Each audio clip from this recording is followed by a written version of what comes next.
Hey guys, so I just got out of therapy and I have therapy every week, and lately my therapy has been so good and so helpful.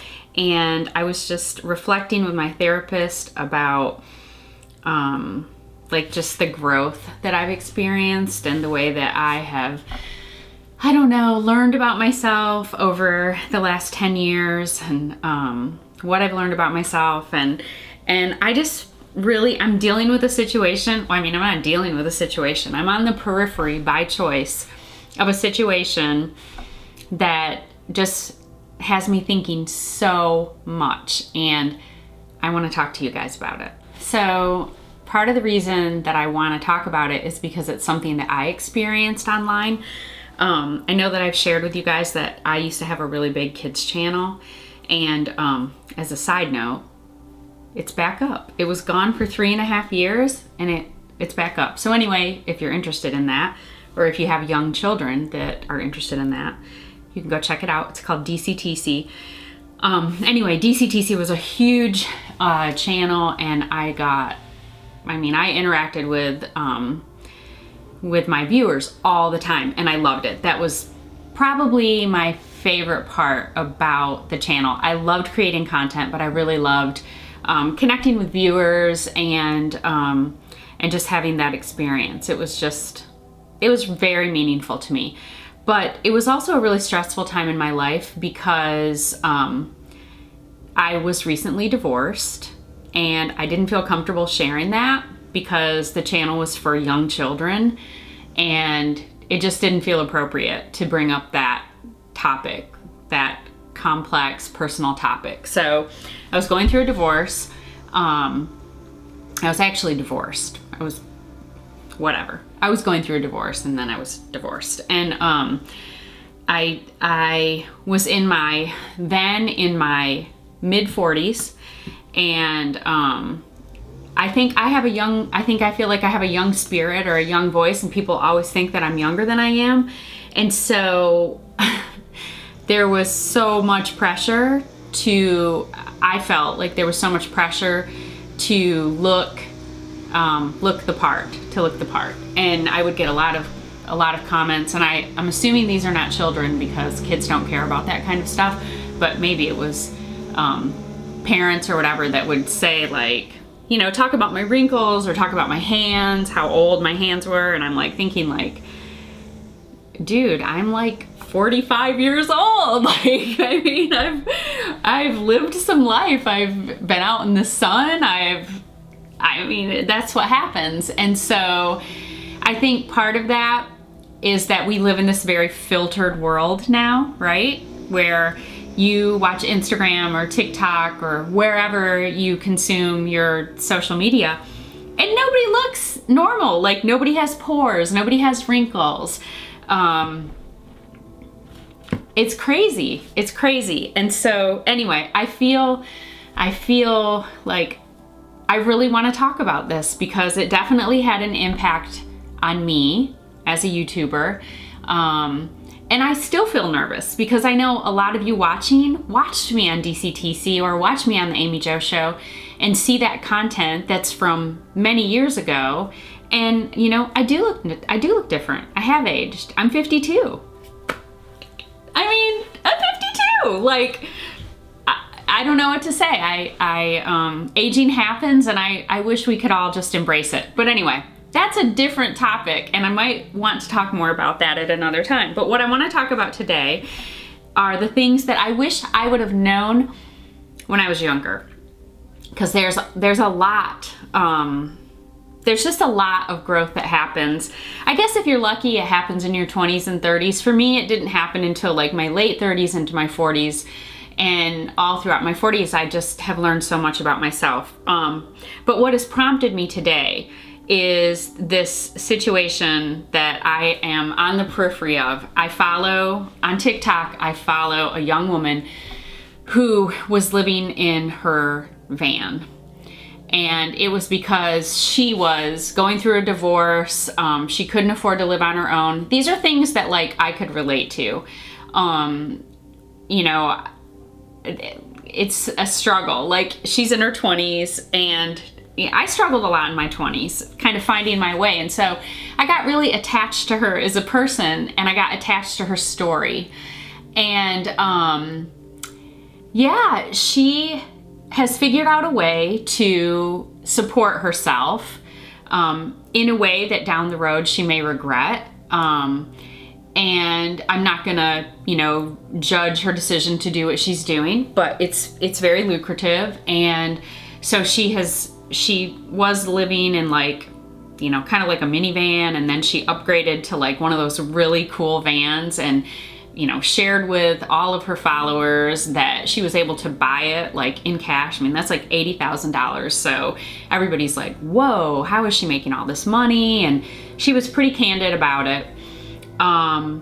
But, initially it was kind of like, she's eating peanut butter, and talking about what a joy it was when people would Venmo her so that she could go to Panera. So in a very short amount of time, she went from, living in this van, shopping at Goodwill, to now living in this, she was living in the van, in like the luxury, like van life style van. And then she only did that for like maybe, 2 weeks or something. And now she's living in this luxury apartment in California. It's like amazing. She's really high up. I don't know how many floors, but like she shows everybody the skyline every night. And she's shopping all the time and has all this money, and people are freaking out. And I am like, it's so interesting. Like the psychology of it is fascinating to me. There's a subreddit about it, and people are so mean to her. Like, I think part of it is jealousy that she has been so financially successful. I think people are feeling like duped or played, because it was initially like I was too. Like I was really so attached to her, and like sending these messages like, I'm rooting for you, and you can do this. And now she's just kind of, I don't know, she's really different, and people are furious about it. And so they're just attacking her on every social media platform that she's on. And it's just got me thinking about how in my mid-20s, I would not be able to handle that, like, at all. And it's really beginning to impact her mental health. And I'm like very, very worried about her. So like, I'm really concerned about her personal safety because she's revealed where she is and she's alone, but I'm also worried about her mental health and how this is impacting her. And I was just thinking and talking to my therapist about, number one, I'm so happy that when I was in my 20s, I had a cell phone, but it was like bloop, doop, doop, doop, doop. And you had like 20 minutes a month that you could use. It was really for like emergencies only. The internet was just beginning, like it was just starting, but there was no social media. There weren't iPhones, there weren't smartphones. And I'm so happy, I'm so relieved. I'm so relieved that during that period of my life, I didn't have to deal with it. And I know I've talked a little bit about that, but there's a couple of big things that I want to talk about, and this is the main one. People who are mean to others are doing it because they are hurting themselves. So they have this pain within them, whether it's low self-esteem or early childhood trauma that is manifesting itself in other ways. Hurt people hurt people. I don't know if you've ever heard that. Hurt people, but it's true. And I've had personal experiences with people who were not healthy themselves, who were really, really mean to me. In fact, like my best friend, I've known her since I was 5. And just last year, she apologized for the things that she did to me when we were kids, because I was an easy target.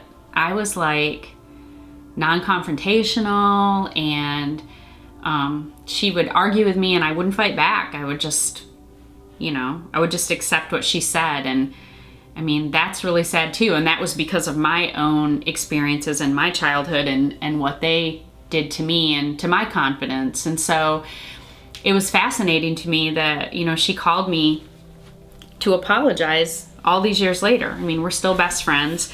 And she just explained to me some things that had happened, and why she was so angry.